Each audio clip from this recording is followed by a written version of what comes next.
Bom dia! Meu nome é Juliano Rinaldo, agora são 9 horas e 1 minuto. E esse é mais um Café a Mercado. Sua dose expressa de mercado todos os dias, no horário do primeiro café. E eu esqueci de falar que hoje é dia 8 de março. Sim, terça-feira. Não tem problema, o importante é você se situar. Vamos falar sobre notícias do cenário local, notícias do cenário internacional, vamos falar sobre investimentos, vamos falar sobre economia, vamos falar sobre a guerra e como as coisas estão se desenrolando no cenário local, no cenário mundial. Vamos falar sobre o que aconteceu com a Petrobras ontem, vamos falar sobre o que vai acontecer com a Rússia, o que pode acontecer com ela. Vamos começar falando a respeito do Ibovespa, o que aconteceu com ele ontem. Sim, preocupações com as incertezas relacionadas à guerra trouxeram esse cenário ontem. O Ibovespa fechou ontem a 111.593 pontos, uma queda de 2,52 pontos percentuais. Portanto, na semana, ele acumula uma queda de 2,5% porque só teve a segunda-feira. Já o dólar, ele praticamente andou de lado ontem, porque ele fechou a 0,02% de alta a R$ 5,07. Então, aqui nós temos a performance do dólar ontem e o Ibovespa. O que aconteceu com o Ibovespa ontem? Bom, praticamente o que derrubou o Ibovespa ontem foi a performance da Petrobras, porque como a Petrobras tem um grande peso no índice e as falas do nosso presidente Jair Bolsonaro indicaram uma certa intervenção na política de preços, isso fez com que os investidores ficassem com medo, com razão. Mas, quando falarmos do cenário local, nós vamos entrar em detalhes sobre a Petrobras, porque ela perdeu só ontem 34 bilhões de reais, isso mesmo, só ontem ela perdeu 34 bilhões em valor de mercado, e isso fez com que o índice afundasse por conta do peso que ela tem. Mas temos Vale, que foi muito bem ontem, nós temos outras empresas de commodities que seguraram o índice, por isso que ele só caiu 2,5%, senão a coisa ia ter sido muito mais feia. Mas vamos falar de melhores e piores desempenhos, depois nós vamos aos poucos entender o que aconteceu. Vamos aos melhores e piores de ontem.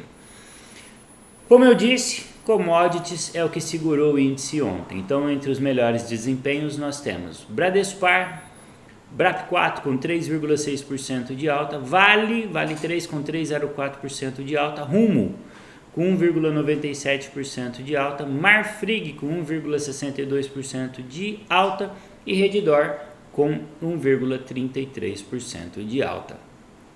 E entre piores desempenhos nós temos Azul com 18% de queda, Gol com 17,36% de queda, CVC com 10,49% de queda, Americanas com 10,24% de queda e Alpargatas com 9,87% de queda.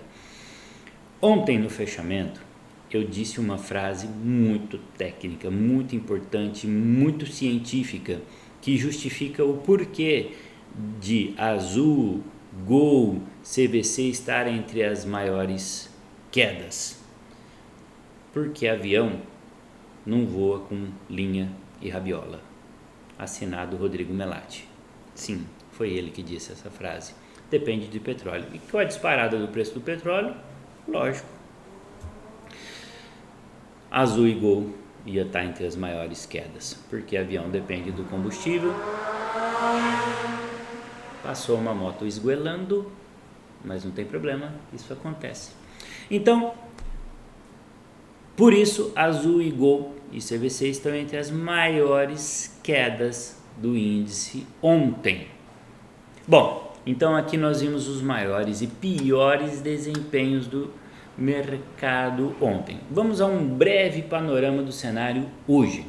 Os índices americanos futuros operam em leve alta e as bolsas europeias sobem hoje, enquanto as ações asiáticas fecharam em baixa, com os investidores permanecendo preocupados com a alta dos preços do petróleo e a desaceleração do crescimento econômico em meio à invasão da Rússia na Ucrânia.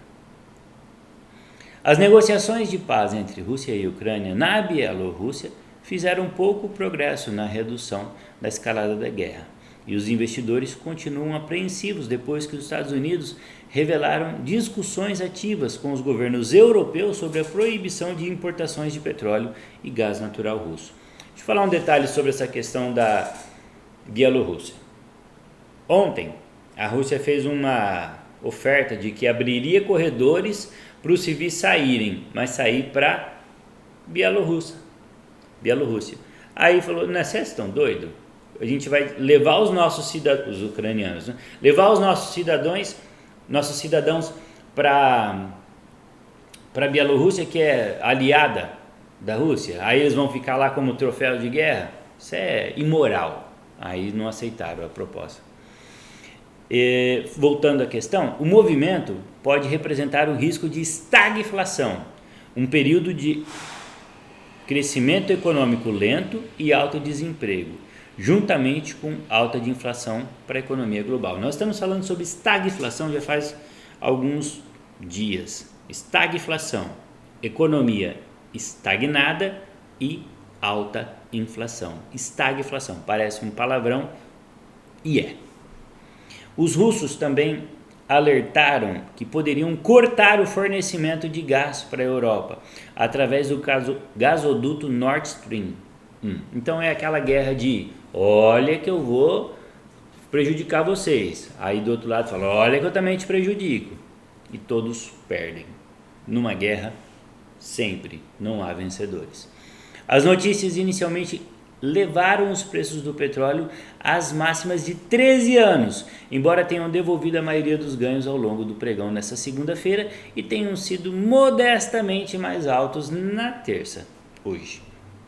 Uma notícia levou uma ligeira melhora nas operações com a renda variável essa manhã, informa a Bloomberg, que diz respeito à possibilidade da União Europeia fazer uma emissão conjunta de bônus, numa tentativa de minimizar os efeitos econômicos da invasão russa à Ucrânia. O que é isso? Eles vão vender títulos. Vendendo títulos para quê? Para levantar dinheiro.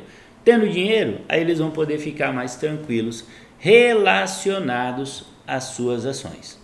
De acordo com a agência, a União Europeia deve apresentar ainda nessa semana o plano de financiamento de gastos com energia e defesa, em meio ao conflito no leste do continente, com o programa devendo ser revelado após essa reunião emergencial que vai acontecer nessa sexta-feira, vai encerrar nessa sexta-feira, dia 11.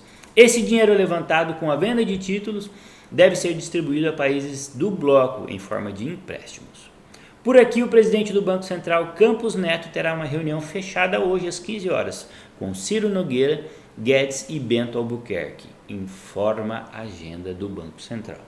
Também saem os dados da produção e vendas de veículos de fevereiro pela Anfávea, Associação Nacional de Fabricantes de Veículos Automotores.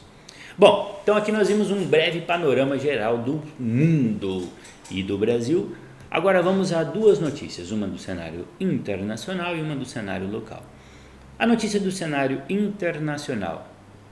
Ainda há muita margem para aumentar as sanções à Rússia, dizem especialistas. Mas o Vladimir Putin já está falando que se aumentar o barril do petróleo pode chegar a $300. Ontem já estava falando em 200, hoje já estão falando em 300.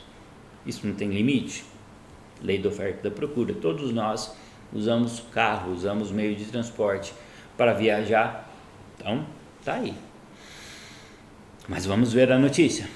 A escala de sanções tomadas contra a Rússia por países ocidentais após a invasão da Ucrânia é sem precedentes, mas ainda há muito espaço para aumentar, disseram especialistas ao parlamento britânico nesta segunda-feira, dia 7, ontem. Estamos em território desconhecido. O uso de sanções contra um país tão integrado ao Ocidente não tem precedentes, disse Tom Ketching, diretor de estudos sobre crimes financeiros e segurança do Royal United Service Institute, em Londres. Embora o congelamento dos ativos do Banco Central Russo tenha tido um grande impacto, ainda há muito espaço para aumentar as sanções, especialmente em torno das medidas voltadas para a energia russa, destacou em uma audiência diante da Comissão do Tesouro do Parlamento Britânico. Após várias rodadas de sanções coordenadas contra as finanças e a economia russa, os países ocidentais estão agora focando as discussões numa proibição das importações de hidrocarbonetos, que é a principal fonte de renda do governo de Vladimir Putin. Além disso, ainda existem bancos que não são afetados pelas sanções e sabemos que não são por causa da necessidade de fazer pagamentos relacionados à energia, acrescentou. Se o objetivo é atacar a economia russa, é o setor de energia que precisa ser atingido, concordou Neil Sherin, especialista da Capital Economics. Mas as sanções têm um custo para todo mundo, disse ele. Nunca usamos sanções dessa maneira contra outro país do G20, disse Justine Walker, chefe de sanções internacionais e risco de associações de especialistas certificados em combate à lavagem de dinheiro. Só usamos sanções semelhantes contra países como Venezuela e Coreia do Norte. Olha o nível, enfatizando o risco de consequências não intencionais. Essa especialista citou o problema provocado, por exemplo, algumas medidas espontâneas de retaliação tomadas por agentes privados, como a decisão das maiores companhias de navegação de evitar portos russos por meio de possíveis sanções. Isso cria um cenário muito difícil para os produtos básicos que queremos continuar comercializando, como cereais, destacou.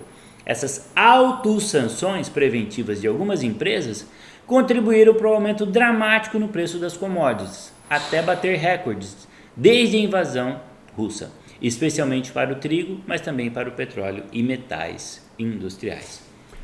Resumindo tudo isso, com as sanções, as empresas não querem mais negociar com a Rússia. Por quê? Como é que eles vão pagar? Como é que eles vão comprar? Então, não dá. Hoje, já lemos sobre problemas relacionados a trigo. Ontem falamos sobre empresas de cartão de crédito que estão saindo da Rússia. Hoje já lemos sobre bancos, por exemplo, Santander espanhol não vai mais negociar com a Rússia, já está saindo da Rússia. Então, tudo isso faz com que a economia do país vá sufocando. E quanto mais um animal é acuado, maior é a tendência que ele venha a contra-atacar. Então, todos esses movimentos de xadrez têm que ser minimamente pensados, analisados. Vamos agora à notícia do cenário local. Petrobras perde mais de 34 bilhões de reais de valor de mercado. Petróleo. Nas últimas semanas já havia a expectativa de que a política da Petrobras de paridade internacional de preços fosse ainda mais pressionada por conta da tendência de forte alta de valores do petróleo com a guerra na Ucrânia. E a pressão para a ação das companhias ganhou força total na sessão de ontem, segunda-feira, dia 7, com os papéis ON fechando em queda de 7,65% e PN a 7,10%. Isso levou a uma perda do valor de mercado de 34,675 bilhões de reais para a estatal em apenas uma sessão. Na madrugada dessa segunda, o petróleo tipo Brent saltou para quase $140 o barril, nas máximas desde 2008, após notícia de que os Estados Unidos e aliados europeus consideram banir importações de petróleo russo em mais uma sanção pela guerra na Ucrânia, ainda que os americanos tenham falado que não há uma decisão tomada. O que eu acabei de falar de movimentos pensados de xadrez. A commodity amenizou os ganhos, mas ainda fechou numa alta expressiva. O Brent para maio avançou 4,32% a $123,21 o barril, enquanto o WTI para abril subiu 3,21% a 119,40 centavos o dólar.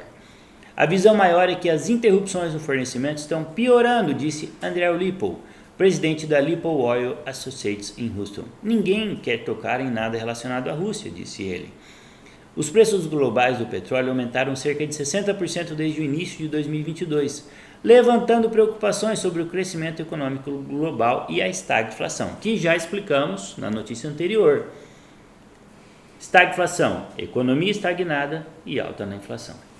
Essa disparada do petróleo levou a uma discussão e críticas sobre a política de preços da Petrobras e um dia marcado por expectativas sobre a reunião entre o presidente da República, Jair Bolsonaro, Ministérios da Economia e Minas e Energia e a Petrobras, que é o tema, o salto do preço do petróleo. Então, como que vai enfrentar o preço do petróleo? Por quê? O que acontece? Acontece no Brasil, acontece nos Estados Unidos, acontece no mundo todo. Quando o preço do combustível sobe, proporcionalmente cai o quanto um governo é bem avaliado. Então, nenhum governo quer que o preço dos combustíveis suba. Isso acontece no Brasil, isso acontece nos Estados Unidos. Então, sobe o preço do combustível, cai a popularidade do governo. E isso não é só no Brasil. Por isso, em entrevista nessa manhã, Bolsonaro voltou a criticar a política de preços da estatal, que alinha a variação dos combustíveis à cotação internacional do petróleo. Não pode continuar, declarou o chefe do executivo. Segundo o broadcast, o governo avalia um novo programa de subsídio aos combustíveis, com validade de 3 a 6 meses. O objetivo é evitar o repasse dos preços para a bomba dos postos de combustíveis. O preço altíssimo do petróleo é anormal, é atípico. O governo federal, nós, juntamente com a economia, agora à tarde, Ministério de Minas e Energia, a própria Petrobras, vamos buscar uma alternativa.